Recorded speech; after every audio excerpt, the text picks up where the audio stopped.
So with the Hartnell era covered, I've decided to talk about the entire era in a short sum up, giving my thoughts on each incarnation's era and their highs and lows, the companions and the Doctor himself. With the Hartnell era there's a lot to discuss, with a total of 29 serials across 4 seasons, plus a total of 10 companions, not to mention the ever-changing production staff of Season 3. So let's get into this with the obvious beginning point, Season 1. So this was a big season for the show, being the very first, establishing a lot about the show. Across 8 serials we got a mix of science fiction and historicals, with mostly strong serials, with only 2 being complete duds, while one has an incredible opening before becoming very dull. And Unearthly Child Episode 1 was the perfect introduction for the show and establishes everything so well. Season 1 was a hard one to follow up. Season 2 succeeds with that, shifting far more towards science fiction than a mix of sci-fi and historicals. It does go a bit limp in the middle with a very dull serial, but is generally quite strong, with several serials stepping into the realms of comedy and giving us our first insight into the Doctor's own people. This of course was the season which also changed up the cast for the first time, with Susan and Ian and Barbara all leaving across the season and being replaced with Vicky and Stephen.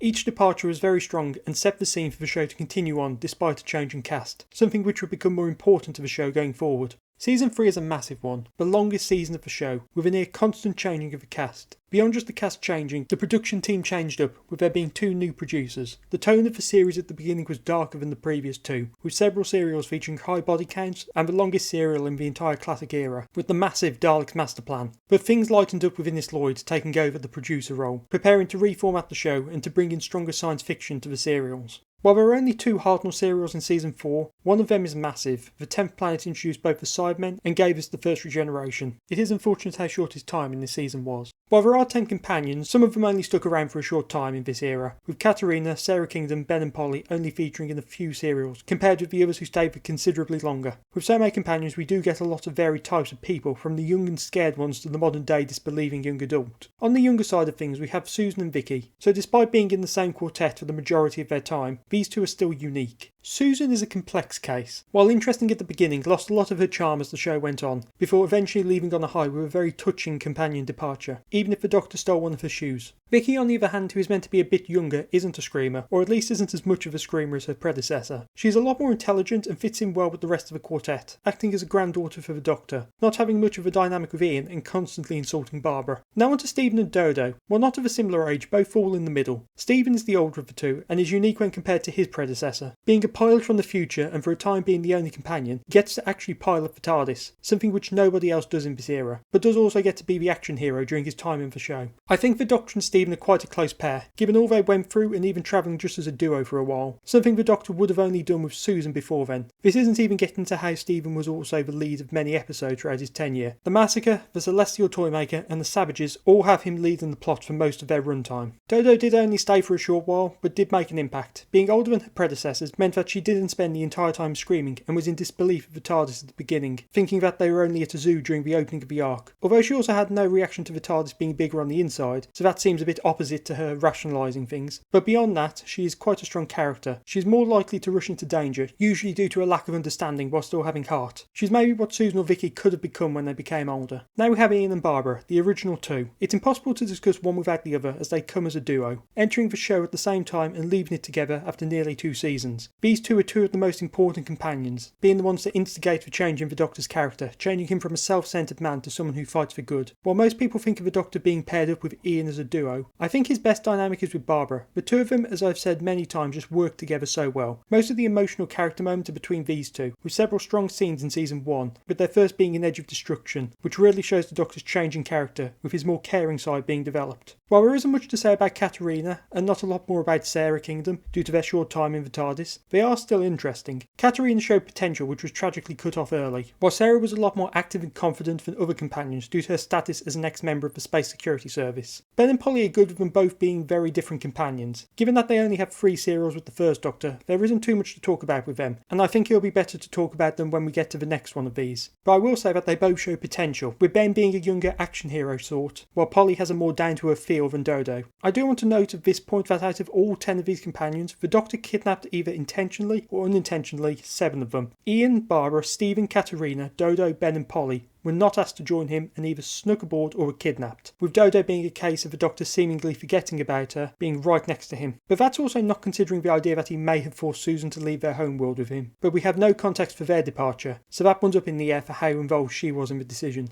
Finally, we have the man of the hour, the Doctor, to discuss. So this incarnation goes through a lot in his era, going from a self-centered man to one who fights evil and cares for others, something which takes an entire season or production block until the Dalek invasion of Earth. But even after that, he still has room to grow. A lot of his growth comes from the impact that Ian and Barbara had on him, with them both being the ones who want to stay and help and are far more noble and selfless while still being flawed. But it's the re-encounter with the Daleks which causes this flip to the Doctor. Seeing these evil creatures are still alive forces him to take up a battle against them. But it's the next serial, The Rescue, which really shows this when the Doctor faces Coquillian. Without anyone else around to force him to help, he stands against one of the most evil people he has ever faced, nearly being killed in the process, showing how far he is willing to go for justice now. In general, The Rescue is the serial which shows the Doctor's development the best, with him both fighting evil and deciding to take Vicky with the trio in the TARDIS. Beyond that, we have his more jovial side on display and a continued sense of justice. Even once Ian and Barbara have left, something which hits him hard, he continues to have his motivations, with him immediately encountering a member of his own species, which combined his new sense of justice with his already established history with the inability of someone to change time. Season 3 is of course his weakest, with there being many episodes in which the Doctor doesn't appear or doesn't do anything substantial to the plot. But despite that, the Doctor still has plenty of moments that show his growth. His line in episode 2 of Masterplan where he's talking to Brett is a good example of this.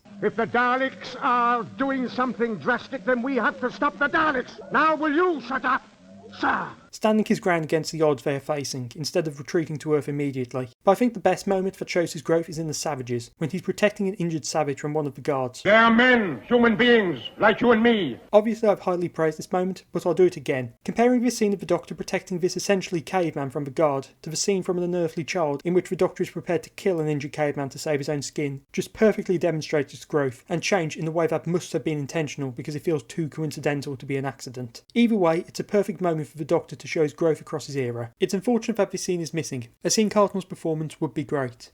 Across 3 and a bit seasons, we have seen a massive transformation in the Doctor, with him having many highs and many lows, with it all coming to an end with the end of his life. Not cut short by some extreme threat, but because he's reached the end of his natural life. The first Doctor began an important journey, and made the big changes which will allow for all his later incarnations to be the hero who travels all of space and time. While this era of the show has its problems, from trying too hard to replicate the success of the Daleks to a terrible producer, it was a unique era, mixing science fiction serials with historical stories, with a lack of any science fiction elements. There's plenty to love about this era, even if you have to either overlook or be prepared for a few of the dodgier elements of the show, which comes from the era it was made in. This era set the groundwork for the show going forward, with it introducing 2 of the most iconic enemies, and ending on a new format with a new production team, which introduced one of the most notable formulas in the show and redefined the show. Hartnell's final serial was a bit of a whimper, but his performance until the end was great. Many remember the first Doctor as the grumpy old man, but that's how he began his era, and by the end, he had evolved into a far more caring, jovial person, who fought for good against evil. We began with a man who didn't resemble the Doctor most people know, but that's who he became across his era. Both the Doctor and the show evolved at the same time, and by the end were both something totally different to what was originally envisioned, and both were better for it.